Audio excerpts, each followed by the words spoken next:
9, uma pequena frase será a base da nossa mensagem. No final do culto, o Rafa terminará o culto dessa noite cantando ainda uma de suas canções. E assim juntos louvamos ao Senhor. Um texto conhecido, uma pequena frase, mas um grande ensinamento. Nós estamos, irmãos, no ano de 2012, com um desafio aqui em nossa igreja. Comprometidos com o reino de Deus. Queremos desenvolver o compromisso. Junto a isso, estamos trabalhando a questão do caráter de Cristo, para que todo crente venha imitar a Jesus. É o nosso desafio. Nessa noite, eu quero falar sobre a teoria de aprendizagem de Cristo. Jesus diz assim no versículo 29, mas eu vou pedir que você fique com a Bíblia aberta, porque eu vou citar algumas porções do contexto desta frase. Quando Jesus diz, no versículo 29, tomai sobre vós o meu jugo e aprendei de mim, que sou manso e humilde de coração, e achareis descanso para as vossas almas. A frase que vem para nós é esta frase de Jesus: aprendei de mim. Irmãos, a aprendizagem permeia as nossas vidas. A aprendizagem está envolvida não apenas no domínio de uma nova habilidade ou disciplina acadêmica, mas a aprendizagem está também no desenvolvimento emocional, na interação social e até mesmo no desenvolvimento da personalidade. Eu lembro de uma frase de Augusto Cury, quando ele diz que muitas vezes nós somos peritos na tecnologia. Sabemos usar computador, celular, sabemos lidar com toda a ciência que as ciências humanas colocam diante de nós, mas nós temos dificuldade de lidar com as nossas emoções. Nós não aprendemos a lidar com a gente. Sabemos lidar com as questões da sociedade, mas não sabemos lidar com a gente. E eu concordo com ele. Porque de repente você encontra um empresário bem desenvolvido, um profissional liberal bem desenvolvido, mas com dificuldade de lidar consigo mesmo. Questão de aprendizado.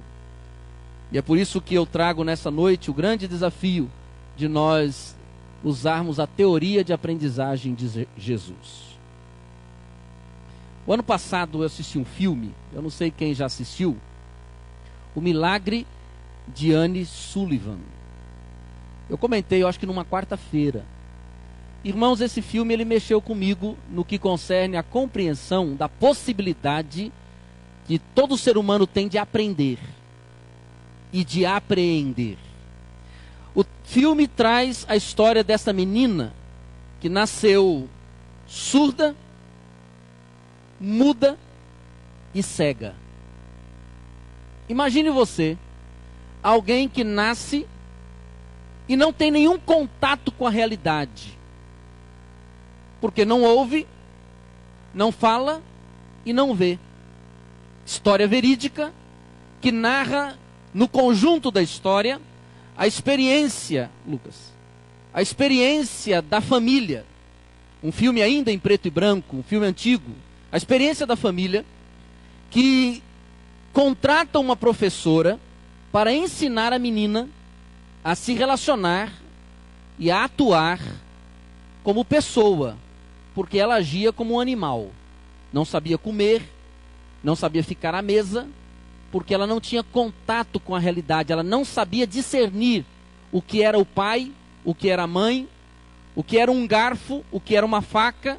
Ela não tinha como discernir, porque ela não via e ela não ouvia. Ela não ouvia os nomes. Por exemplo, nós vamos ensinando a criança, esse é papai, esse é mamãe, isso é cadeira, isso é mesa. A criança vai formando a imagem das coisas dentro dela e ela vai tomando autoconsciência, como eu falei domingo passado.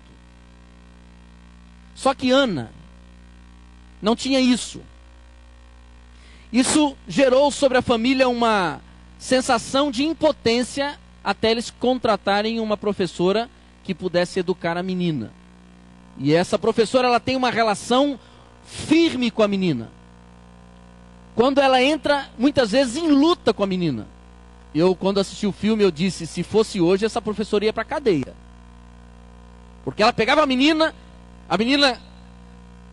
colocava na cadeira, assentada para comer à mesa, ela largava a menina pegava o garfo, jogava longe, pegava a comida com a mão, botava na boca, levantava, sujava tudo, a professora pegava ela e soltava de novo, e ela foi até a menina chegar a um processo de compreensão de que na hora de comer tinha que sentar, senão ia ficar feia a coisa pro lado dela. E essa mulher, ela assumiu o compromisso de fazer essa menina tornar-se gente, agindo como gente. E a história, ela começa a fechar quando a menina compreende que aquilo que ela está botando a mão se chama água. Mas ela não ouviu a professora dizer, filha, isso aqui é água. Ela não ouvia. Surda, cega, muda. Mas ela foi começando através dos sentidos, perceber a diferença das coisas, de uma maçã, da água, do rosto da mamãe. E o filme, irmãos, é tremendamente necessário para os educadores, para quem trabalha com a área da educação, para compreender a possibilidade do aprendizado. Muitas vezes de maneira dura, mas levando a pessoa a aprender. Por que eu trago o filme de Anne Sullivan? Só para dizer a você que todas as pessoas têm a possibilidade de aprender. E Deus, sabendo disso, Ele não nos joga numa religião que nos transforma em atos e pulos sobrenaturais. Amanhã eu já sou uma outra pessoa. Existe dentro da relação do reino de Deus ações sobrenaturais e ações naturais. No reino de Deus, e quando se fala em reino de Deus, nós não podemos achar que Deus vai levar-nos a uma experiência tão sobrenatural que amanhã seremos uma outra pessoa. Mas Deus quer que estejamos aprendendo com Jesus. Irmãos, eu respeito alguns movimentos evangélicos, eu respeito. Mas eu não posso concordar que, de repente, da noite para o dia, todo mundo vai se parecer com Jesus, até porque não é isso que a Bíblia ensina. O apóstolo Paulo diz, como eu sou imitador de Cristo, eu imito a Cristo, vocês imitem a mim. Ele se coloca como modelo para que a pessoa compreenda a Jesus. É num processo. Você vai caminhando com Jesus, você vai imitando a Jesus e você vai se parecendo com Jesus. Precisamos aprender a viver com Jesus. Desaprendemos a viver no próprio encontro com a realidade. Sabe por quê? Eu não vou aqui, não posso nem ir longe. Mas, irmãos, nós sabemos que somos influenciados pela mídia, somos influenciados pela família, somos influenciados pela cultura, somos influenciados por muitas coisas que formam a nossa maneira de viver. E muitas vezes nós achamos que sabemos viver. Destruímos relacionamentos porque achamos que sabemos viver. Brigamos com as pessoas porque achamos que sabemos viver. E nós esquecemos que o nosso padrão de vida nem sempre é o correto. Por isso Jesus diz, olha, vem cá, aprenda de mim.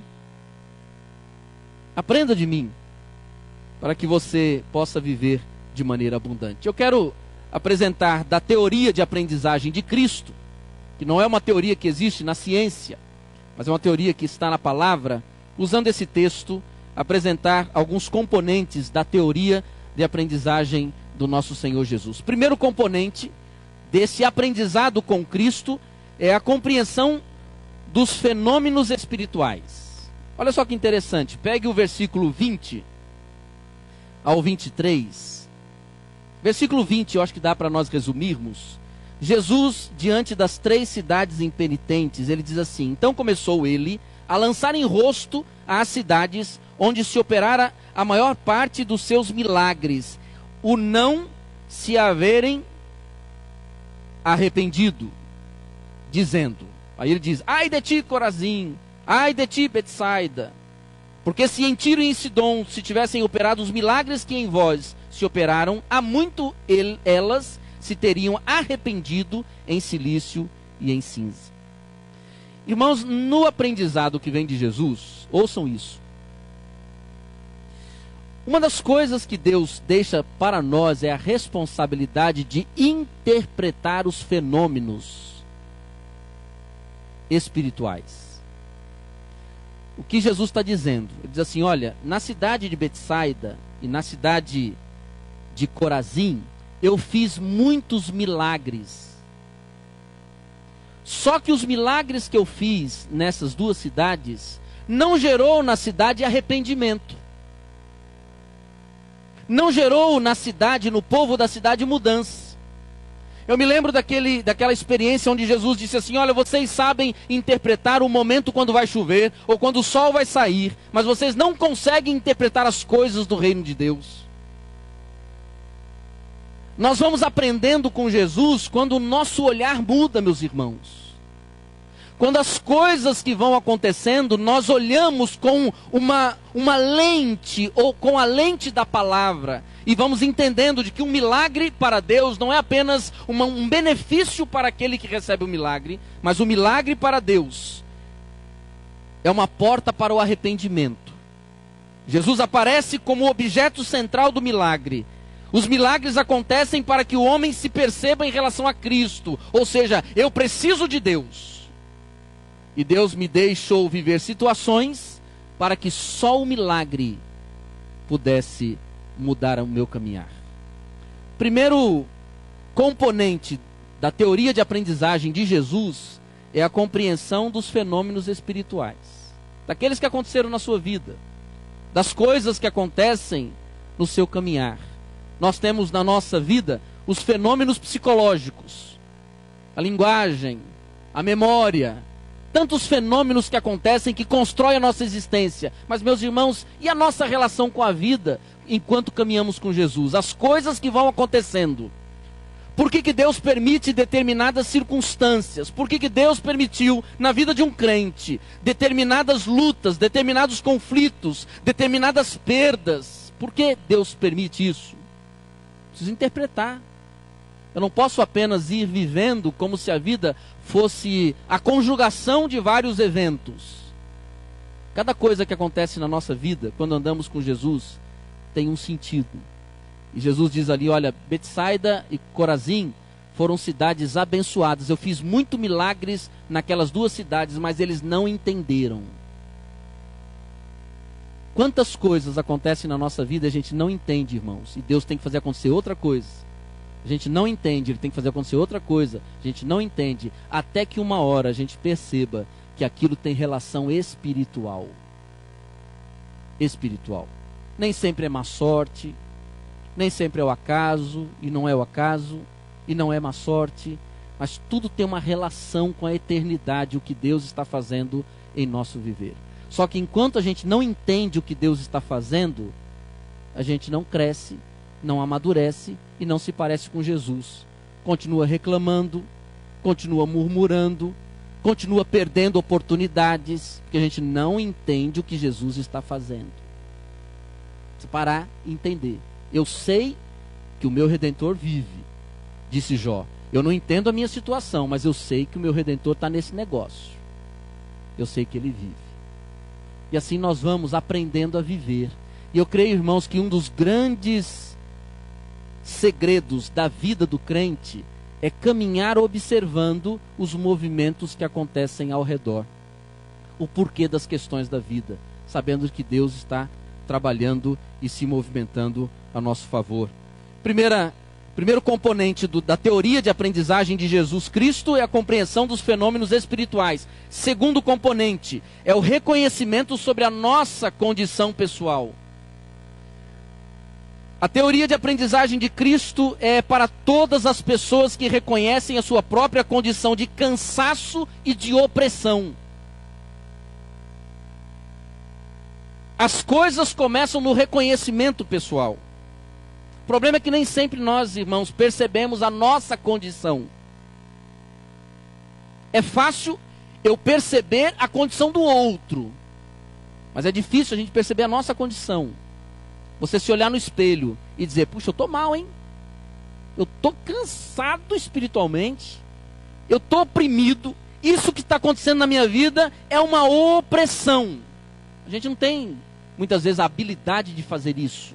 Mas é preciso que para se aprender com Jesus, se comece pelo processo de aceitar o nosso fracasso como um passo fundamental para a compreensão de que só Jesus Cristo pode nos fazer viver de maneira correta. E muitas vezes Deus deixa que a gente passe pelo fracasso para que o fracasso nos leve aos pés daquele que não fracassa.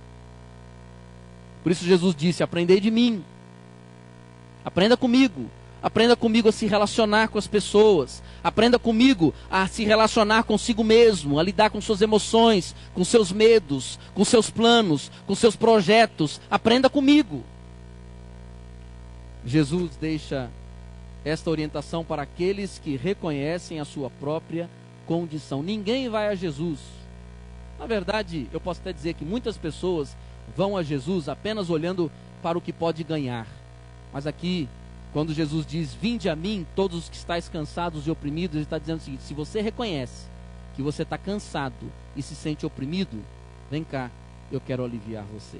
Mas para que o alívio chegue, você precisa aprender comigo. Não é aquele alívio de oração de poder, transformação imediata.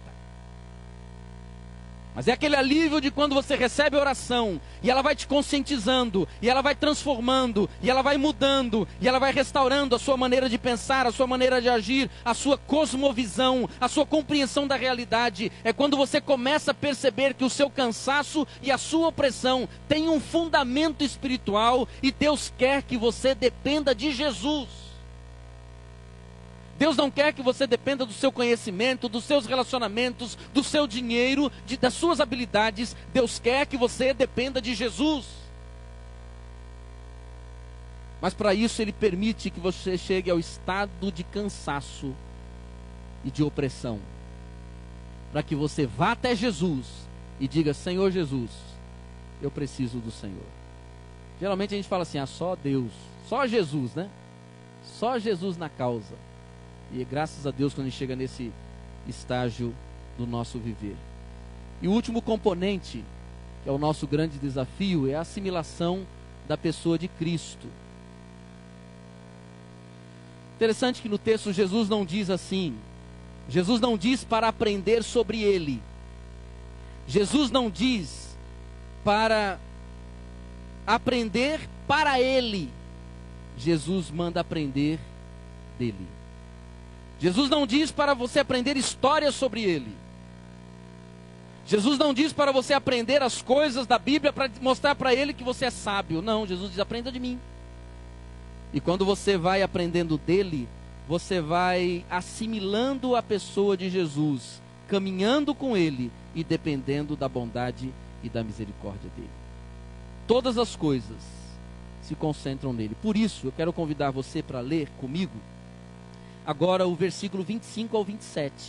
Quando Jesus diz assim: naquele tempo falou Jesus dizendo: graças te dou, ó Pai, Senhor do céu e da terra, porque ocultaste todas essas coisas aos sábios e entendidos e as revelastes aos pequeninos. Olha só o que Deus revelou. Sim, ó Pai, porque assim foi dado do teu agrado, ou foi do teu agrado. Todas as coisas me foram entregues por meu Pai, disse Jesus. Todas as coisas. E ninguém conhece plenamente o Filho, senão o Pai, e ninguém conhece plenamente o Pai, senão o Filho, e aquele a quem o Filho o quiser revelar. Irmãos, olha que sério. Sabe o que o texto está dizendo? Que Deus pegou todas as coisas e entregou nas mãos de Jesus, para que Jesus revele todas as coisas a quem Ele quiser. E a quem que Jesus revela todas as coisas? Quem vai a Ele. Por isso que Ele diz: vinde a mim. Então, quando nós vamos a Jesus, quando nós nos relacionamos com Jesus, quando nós dependemos de Jesus, nós vamos tendo desnudado dos céus o sentido da vida, o sentido das coisas, o porquê das coisas. E é por isso que nós vamos aprendendo. Porque Ele vai revelando, Ele vai desnudando, Ele vai trazendo à luz as coisas ocultas. E assim a nossa vida vai ganhando um novo formato. Precisamos aprender a viver com Jesus. Eu quero deixar 2 desafios nessa noite para fechar essa palavra.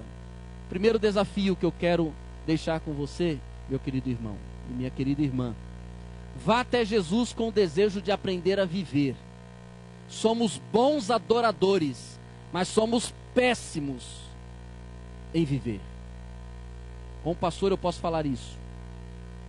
Nós temos uma inclinação para a adoração que é preciosa. Você olha para a pessoa na igreja e fala assim: nossa, que adorador. Aí você encontra a pessoa na estrada da vida, você diz assim: nossa, que vida difícil. Há uma incongruência entre o que a gente faz aqui e o que a gente faz lá. Então qual é o desafio? Vá até Jesus com o desejo de aprender a viver com Jesus. Não apenas para adorar a Jesus, e eu sempre digo aqui na igreja, Jesus não precisa de adoração porque ele é auto-adorado. A adoração é para a gente. Nós não vamos mudar o caráter de Deus, o tamanho de Deus, a profundidade de Deus pela nossa adoração. Deus não vai se sentir com a autoestima cheia, né? Com a sua autoestima lá, chegar com um sentimento de soberba por de tanto que ele é adorado. Não, irmãos, Deus ele tem equilíbrio, ele sabe quem ele é. Sabe o que nós precisamos? É adorar a Jesus de uma maneira tão sublime, tão gostosa, tão próxima, a ponto de ir aprendendo com as letras das músicas, deixando a melodia mudar o nosso coração. A melodia, a leitura bíblica, o estar na igreja, o nosso ato de adoração, a nossa forma de nos relacionar com Deus. Quando nós nos aproximamos de Jesus e vamos a Jesus com esse desejo de dizer: Senhor Jesus, eu estou aqui porque eu preciso aprender a viver com o Senhor. Eu preciso aprender a amar o meu irmão. Eu preciso aprender a amar o meu inimigo. Eu preciso aprender a perdoar. Eu preciso aprender a ser manso. Eu preciso aprender a ir uma milha a mais. Eu preciso aprender, Senhor, a interpretar as circunstâncias da vida. Senhor, eu preciso aprender a lidar com todas as questões emocionais. Eu preciso aprender. Esse é o desafio dessa noite. Vá até Jesus para aprender a viver com Jesus. Não vá até Jesus para dizer palavras bonitas para Jesus. Palavras bonitas são para a gente. Nós precisamos de poesia. Nós precisamos dos salmos, nós precisamos da canção, nós precisamos de declarações que enlevam o nosso coração, porque não enlevam o coração de Deus. Ah, se Deus dependesse de nossas palavras, meus irmãos. Deus sabe quem Ele é. Mas quando Ele mandou Jesus para que Jesus dissesse: olha, vocês não sabem viver, nós não sabemos viver, nós precisamos aprender a viver com Jesus. Conseguir desconstruir todo o nosso aprendizado de infância, de religião, de cultura, e começar a pegar Jesus como nosso, não como nosso mestre,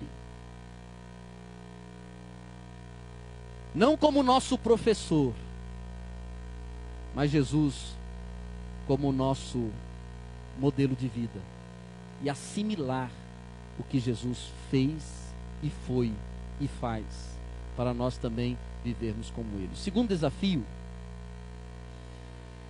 aceite a ajuda da igreja através de irmãos maduros na fé. Isso é um desafio, meus irmãos. Sabe por quê? Nós não aprendemos a viver com Jesus tendo sonhos.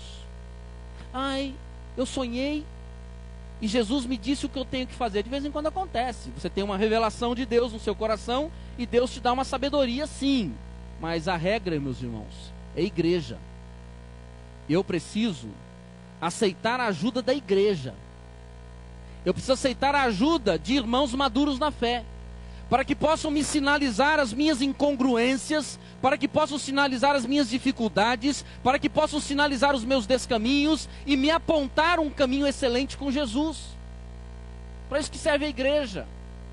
Quando a palavra de Deus diz: confessai os vossos pecados uns aos outros. Quem é maluco aqui para confessar o seu pecado? Sabe por que nós não somos malucos para confessarmos os nossos pecados? Porque nós vivemos numa sociedade que oculta as coisas. Uma sociedade que não confia em ninguém. Uma sociedade que não tem coragem de tirar as máscaras. Numa sociedade que se esconde. Uma sociedade que não se revela, que não se apresenta, que não diz, que não fala, que não se expõe. Uma sociedade que nos faz viver em um ocultismo doentio. Mas a palavra de Deus diz que quando você confessa o pecado a Deus, você recebe perdão. Mas quando você confessa o seu pecado à igreja, ao seu irmão, você recebe cura. Precisamos disso, de um ambiente onde a igreja nos ajude a parecer com Jesus. Talvez os núcleos de vida pudessem fazer menos festa, comer menos bolo, menos carne e salgadinho. Pudesse ser um ambiente onde as pessoas se conhecessem profundamente e ali confessassem os seus pecados e ali orassem e jejuassem e clamassem ao Senhor até o irmão parecer com Jesus. Meus irmãos, eu sinto fome de um lugar desse, onde as pessoas possam chegar no núcleo de vida e não só encontrar um bolo na mesa, mas encontrar uma mão estendida dizendo: eu quero orar com você até você vencer o seu pecado. Porque igreja não é tribunal. Aqui nós não existimos para condenar as pessoas, nós existimos para acolher as pessoas, orar com elas, chorar com elas, clamar com elas, até o diabo ir embora e Jesus começar a nascer na vida da pessoa. Glória a Deus, irmãos. Um dia eu hei de ver, chegar no núcleo de repente e encontrar as pessoas ali chorando com o irmão e perguntar como pastor: o que está acontecendo aqui? Pastor, nós estamos chorando com esse irmão porque esse irmão está em pecado e nós decidimos não abrir mão dele. Sabe o que a gente faz? Descobriu que o fulano está em pecado, a primeira coisa, bota para fora do núcleo. Nós decidimos ajudar a pessoa a ser madura na fé, a se parecer com Jesus. E nós podemos fazer isso, irmãos. Aprender com Jesus, precisamos ir até Jesus para aprender. E precisamos da igreja, de uns ajudando os outros, até Jesus se manifestar. Igreja não é lugar para se fechar, igreja é lugar para se abrir.